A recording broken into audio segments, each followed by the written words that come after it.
Movie की starting साल 1943 से होती है जब वर्ल्ड वॉर 2 चल रहा था और वहीं छुट्टियों के बाद स्कूल ओपन हुए होते हैं। तभी हम स्टिग और उसके क्लासमेट को क्लास में जाते हुए देखते हैं। वहीं स्टिग को लिस्बेट नाम की लड़की देख रही थी। दरअसल लिस्बेट स्टिग को पसंद करती थी, लेकिन उसने अभी तक उसे नहीं बताया था। साथ ही वो स्टिग की बिल्डिंग में ही रहा करती थी। कुछ देर बाद वियोला नाम की एक टीचर स्टिग के क्लास की अटेंडेंस ले रही होती है। वियोला ने हाल ही में स्कूल ज्वाइन करा था और वो काफी खूबसूरत थी, इसलिए सभी बच्चे उसी के बारे में बातें कर रहे थे। वहीं जब वियोला पढ़ा रही होती है तभी क्लास के सभी बच्चे एक ही च्युइंग को बारी बारी चबा रहे थे।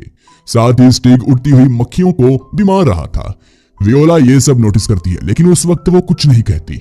वहीं जब छुट्टी हो जाती है तब वियोला स्टिग को रोकती है और च्युइंग गम के बारे में बोलती है कि ऐसे करने से बीमारियां फैल सकती है। फिर वो स्टिग को उन मक्खियों को साफ करने के लिए कहती है जिनको स्टिग ने मारा था, और स्टिग मक्खियों को साफ करते करते अपनी टीचर को भी देख रहा था, जैसे वो उसकी तरफ अट्रैक्ट हो गया हो। अगले सीन में जब वो अपने घर पहुंचता है तब उसे पता चलता है कि उसका बड़ा भाई सीगे, जो कि नेवी में है, वो छुट्टी में अपने घर आया हुआ है। इसलिए स्टिग अपनी मॉम से सीगे के बारे में पूछता है, जिस पर उसकी मॉम उसे बताती है कि वो अभी बाहर गया है। सीगे ने एक लेटर भी छोड़ रखा था जिसे स्टिग पढ़ता है। तब हमें पता चलता है कि उसके भाई का ट्रांसफर जल्दी सबमरीन सेक्शन में होने वाला है और इसके लिए वो काफी एक्साइटेड है।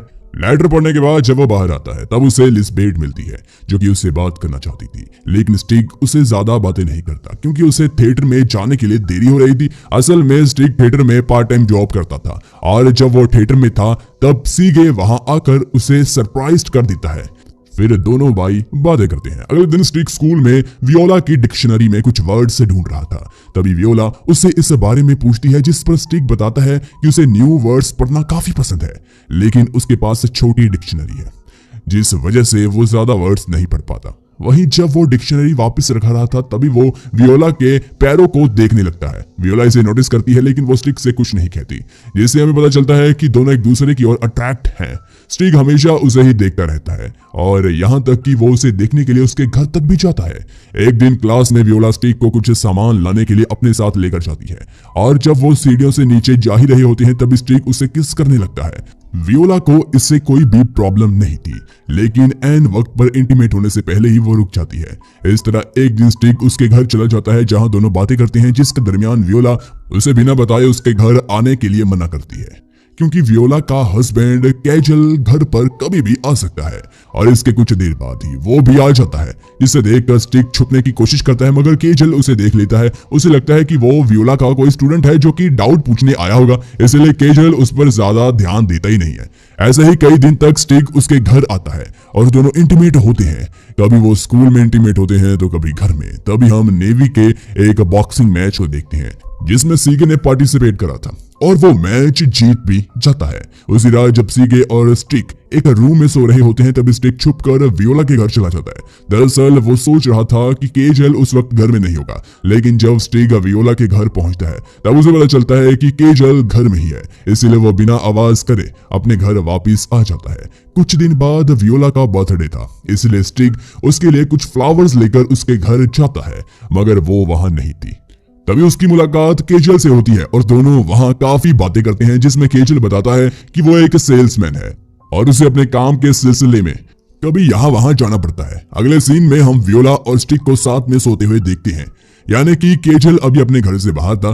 तभी वियोला उठती है और रेडी होकर स्कूल जाती है। स्कूल में पढ़ाने के बाद वो घर आती है और आते ही वो नेकेड होने लगती है, जिसके बाद उन फिर से इंटीमेट होते हैं और ऐसे ही कई दिन तक चलता है। लेकिन एक दिन कैजल अपने घर वापस आ जाता है और वो स्टिग को नाइट क्लॉथ्स में देख लेता है, लेकिन उससे कुछ सवाल नहीं करता। उसे पता था कि स्टिग और उसकी वाइफ का अफेयर चल रहा है, लेकिन इसके बावजूद वो उन्हें कुछ नहीं कहता। कुछ देर बाद हम स्टिग और कैजल को एक साथ एंजॉय करते हुए देखते हैं, यानी कि वो दोनों अब एक दोस्त बन चुके थे। वहीं दूसरी तरफ स्टिग के अपार्टमेंट के बाहर एक लंच पार्टी चल रही थी जिसमें स्टिग और लिस्बेट मौजूद थे, लेकिन पार्टी के बीच में ही लिस्बेट स्टिग को लेकर अपने रूम में जाती है और दरवाजा भी बंद कर देती है। साथ ही वो स्टिग को आंख बंद करने के लिए कहकर अपने कपड़े उतारने लगती है और जब स्टिग अपनी आंखें खोलता है तो वो उसे न्यूड देखकर हैरान रह जाता है। लिस्बेट के पास प्रोटेक्शन भी था, लेकिन स्टिग कुछ भी नहीं करता, जिसके कारण वो नाराज होकर वापस कपड़े पहन लेती है। नेक्स्ट सीन में हम वियोला और स्टिग को देखते हैं, जहां स्टिग उससे कहता है कि अगर केजल के साथ तुम्हारी लाइफ अच्छी नहीं चल रही तो तुम उसे डिवोर्स दे दो। वियोला इस पर कहती है कि वो केजल के साथ इसलिए रहती है क्योंकि वो जो चाहे वो कर सकती है। केजल उससे कोई भी सवाल जवाब नहीं करता। उसी रात केजल शराब पीकर डाइनिंग टेबल पर ही सो जाता है। ये देखकर स्टिक को बुरा फील होता है क्योंकि केजल उसके साथ अच्छा बिहेव कर रहा था, लेकिन वो उसी की वाइफ के साथ अफेयर में था। उसी वक्त वियोला आकर स्टिक को इंटीमेट होने के लिए बुलाती है, मगर वो नहीं चाहता। नेक्स्ट डे जब दोनों स्कूल में थे तब भी वियोला उसे सेड्यूस करती है, मगर स्टिक वॉशरूम का बहाना बनाकर क्लास से बाहर आता है और वो जाकर लिजबेट को देखने लगता है जो कि कुछ लड़कियों के साथ थी। वही स्टिक एक बॉक्स में छुप जाता है और जब लिजबेट के पास से लड़कियां चली जाती है तब स्टिक उसे अपने पास बुलाता है, जिसके बाद लिजबेट भी उसी बॉक्स में बैठ जाती है। कुछ देर बाद ही वहां डांस प्रैक्टिस शुरू होती है, इसलिए उन्हें बॉक्स में ही छुपना पड़ता है। और प्रैक्टिस खत्म होते ही दोनों बाहर आते हैं, तभी दोनों एक दूसरे को किस करते हैं, यानी कि स्टिक भी अब लिजबेट में इंटरेस्टेड था। वही एक दिन स्टिक जब अपने घर में था तब वहां एक ऑफिसर आके स्टिक को एक लेटर देता है, जिसे पढ़कर उसे पता चलता है कि सीगे की वॉर में डेथ हो गई है। कुछ देर बाद वो ये सब अपनी मॉम को बताता है, जिससे उसकी मॉम पूरी तरह से टूट जाती है, लेकिन स्टिक उन्हें इमोशनल सपोर्ट देता है। जिसके बाद हम लिजबेट को थिएटर में देखते हैं जो कि स्टिक से मिलने के लिए आई होती है, लेकिन उसे वो कहीं दिखाई नहीं देता, इसीलिए वह उसे ढूंढने लगती है और कुछ देर बाद वो स्टिक और वियोला को इंटीमेट होते हुए दिखती है। लिजबेट इससे हर्ट होकर वहां से चली जाती है। स्टिक उसे समझाने की कोशिश करता है, मगर वो उसकी कोई बात नहीं सुनती। इसके बाद स्टिक वियोला के घर जाता है जहां वियोला ड्रिंक कर रही थी और स्टिक के आते ही वो नेकेड होने लगती है, मगर स्टिक उसमें इंटरेस्ट नहीं दिखाता, इसलिए वो अपनी अल्कोहल की बोतल को तोड़कर जबरदस्ती स्टिक के साथ इंटीमेट होती है। अगले दिन वियोला स्कूल के प्रिंसिपल से कहती है कि वो स्टिक को इस साल फेल करने वाली है क्योंकि वो ज्यादातर क्लास में एब्सेंट रहता है। वही क्लास में वियोला ये बात स्टिक को बताती है, जिस पर स्टिक कहता है कि वो एप्लीकेशन लेटर देकर छुट्टी करता है। गाइस, वियोला स्टिक को इसलिए फेल करना चाहती थी क्योंकि वो उसके साथ इंटीमेट होने में बिल्कुल भी इंटरेस्टेड नहीं था। स्टिक इससे परेशान हो गया था और वो वियोला के खिलाफ सबूत ढूंढता है, लेकिन उसे एक भी सबूत नहीं मिलता। जिसके बाद वो कैजल के पास जाकर कहता है कि वो वियोला को समझाए, लेकिन कैजल भी उसकी हेल्प करने से मना कर देता है। स्टिक इन सब से डिप्रेस्ड हो जाता है और वो अपने भाई की न्यूज देखने लगता है। जिसके बाद वो सोल्जर की फ्यूनरल में जाता है और वहां से आते हुए उसके डैड भी काफी टूट चुके थे।